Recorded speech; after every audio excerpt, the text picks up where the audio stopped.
She's a life coach, Mom. She's helping me heal. That's what my son Mark told me about Chloe. He said I was being a paranoid old woman, that I couldn't accept his new happiness. For months, I watched her drain his spirit and his bank account. But it was when he decided to sell the family cabin, his late wife's favorite place on earth, that I knew I had to act. Chloe thought I was just a nosy old woman who didn't understand the internet. She was half right. I am nosy. And that's how I found her other Instagram, the one that proved she wasn't a life coach. She was a fraud. My son Mark lost his wife Sarah 2 years ago. The grief was a fog that settled over our family, thick and suffocating. Mark, a kind, gentle soul, was lost in it. I did what mothers do. I cooked, I cleaned, I paid his bills when he forgot. I looked after my granddaughter, Emily, when the silence in his big, empty house became too much for him to bear. I was his anchor. And then, 6 months ago, Chloe appeared. She was 30 years younger than him, all white teeth, yoga pants, and positive affirmations. She called herself a grief wellness guide. I called it a grift. Chloe's coaching started small. First, it was about decluttering the house of his late wife's things to clear negative energy. I watched, biting my tongue, as Sarah's favorite books were boxed up for charity. Then Chloe started on Mark's finances. "Your mother has a scarcity mindset, Mark," I overheard her say one afternoon. "She's from a generation that hoards resources out of fear. To manifest abundance, you have to release the old." He started spending lavishly on her, a designer handbag, a weekend at a 5-star spa. I tried to gently intervene, showing him the mounting credit card statements. He just brushed them aside. "It's an investment in my well-being, Mom." Chloe's words coming out of his mouth. And then came the cabin. The simple rustic cabin on Lake Huron that my husband and I helped them buy when they were first married. It was Sarah's sanctuary. It was where we scattered her ashes. "That cabin is a monument to your past grief," Chloe told him over dinner, her voice like smooth poison. "Selling it would be a powerful act of letting go. We could use the money to fund my new wellness brand." That was her end game, not just to erase Sarah, but to finance her phony empire with Sarah's legacy. The final straw came not at home, but in public.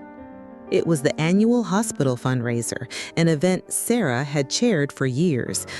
Mark was now an honorary board member. He gave a short speech, Chloe clinging to his arm, radiant in a new dress. Paid for, no doubt, by my son's dwindling savings. Afterwards, people came up to me, sharing fond memories of Sarah. I pulled out my wallet to show Mrs. Gable a small folded photo of Sarah and me on a fishing trip at the cabin. Chloe saw me from across the room. She walked over, a fixed smile on her face, and smoothly took Mark's arm. "Darling, the Livingstons want to discuss the new pediatric wing."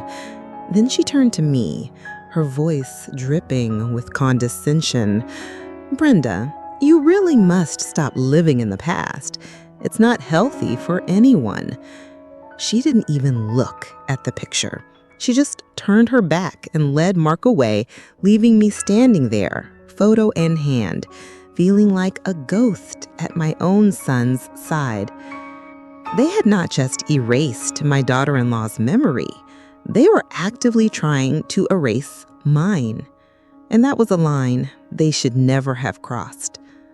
I looked at Mark, expecting him to say something, to defend the memory of his wife, to defend me. But he just stood there, a puppet on Chloe's arm, and let her lead him away. At that moment, I knew her healing wasn't about helping him move on. It was about isolating him, making him dependent on her alone. At that moment, I had to ask myself a very serious question. When does guiding someone through grief become outright emotional theft? Let me know what you think in the comments. As for me, I decided it was time to teach Chloe the true meaning of due diligence. That night, I didn't sleep, but I didn't cry either. The humiliation had burned away, leaving behind a cold, hard clarity. I went to my study, a room Mark and Chloe had never seen, and opened my laptop. For years, my hobby, my passion, has been genealogy, tracing family histories, digging through digital archives, connecting disparate pieces of information. It's a skill that requires patience, a sharp eye for detail, and an understanding of how people try to hide their pasts. Chloe had underestimated me. She saw a lonely old librarian, a relic. She failed to see the researcher who had tracked down distant relatives through 3 centuries of courthouse records and unindexed census data. She called herself a life coach. But what was her life, really? Where did she come from? Who was Chloe before she was Chloe? I started with her full name, the one on the deed Mark had her add to the cabin title, Chloe and St. James. It sounded regal, old money. It sounded fake. And so, in the quiet of my study, with the weight of my son's future on my shoulders, I began to dig. My search started with public records, birth certificates, marriage licenses, property deeds. For a life coach with such a supposedly elite clientele, Chloe and St. James had a surprisingly thin digital footprint. The address listed on her driver's license was a P.O. box. The business address for her wellness brand led to a mail forwarding service in Delaware. It was a digital ghost town. But ghosts leave traces. I found her old MySpace page from 2008 under the name Cindy Lou Potts. The photos showed a different woman, same face, but with cheap highlights and a penchant for trucker hats. Her listed profession? Aspiring actress/waitress. Interesting. Cindy Lou Potts had a few minor arrests on her record. Shoplifting in her early 20s, a DUI, nothing major. But it painted a picture of a life far from the serene, enlightened guru she claimed to be. Then I found her first website, a clunky GeoCities era creation. It wasn't for life coaching. It was a dating consultancy service, promising to help lonely, high-net-worth gentlemen find their soulmate. The testimonials were all glowing, but a quick reverse image search showed the satisfied clients were all stock photos. She wasn't building a brand, she was running a playbook. And my son was just her latest mark. The cascade of consequences began with a quiet beep from my son's phone. He was on the phone with the realtor, discussing the final details for listing the cabin. The title company needs a copy of your late wife's death certificate, the realtor said. Mark sighed. I can't seem to find it. I'll have to order a new one. But a new one would take weeks to arrive. A small delay, but a delay nonetheless. Later that week, his credit card was declined at the grocery store. It must be a mistake, he mumbled, embarrassed, paying with his debit card instead. He didn't know that I had been the one making discreet payments on that card for the last year, ever since his business started to struggle, covering the shortfalls he never even knew he had. Without my silent support, the cracks in their financial facade were beginning to show. Chloe was getting impatient. I overheard her on the phone, her voice sharp with frustration. The seed funding is delayed, she complained to someone. This was supposed to be a simple extraction. An extraction. That's what I was to her. That's what my son's legacy was. Just an asset to be extracted. My next step was to find an ally. I called Jessica, Sarah's best friend. She and I had always been close, united by our shared love for Sarah. We met for coffee. Before I could even explain why I'd called, she looked at me with worried eyes. "Brenda, I'm so glad you reached out. I've been worried sick about Mark." She told me Chloe had systematically pushed out all of Sarah's old friends, branding them as anchors to Mark's past trauma. "She's isolating him," Jessica whispered, her voice trembling with anger. "And she's spending his money like there's no tomorrow. Last week, she was showing off a new necklace, bragging about how Mark bought it for her as a healing gift." A cold dread washed over me. "What did it look like?" I asked. Jessica described it perfectly. The small silver locket, engraved with Sarah and Mark's initials, the one Mark had given her on their first anniversary. The necklace he thought had been lost in a burglary last year. Jessica reached into her purse. "I couldn't stand it. I told Chloe I admired it and asked to see it up close. When she wasn't looking, I swapped it for a cheap imitation I bought at the mall." She pushed a small velvet box across the table. There it was, proof. Not just of theft, but of a monstrous level of disrespect. The name Cindy Lou Potts had felt like a dead end, but hobbies teach you to be patient. I went back to the old MySpace page. In one of her photo albums from 2009, buried amongst blurry party pictures, I found it. A group photo, a young Cindy Lou tagged along with 3 other girls.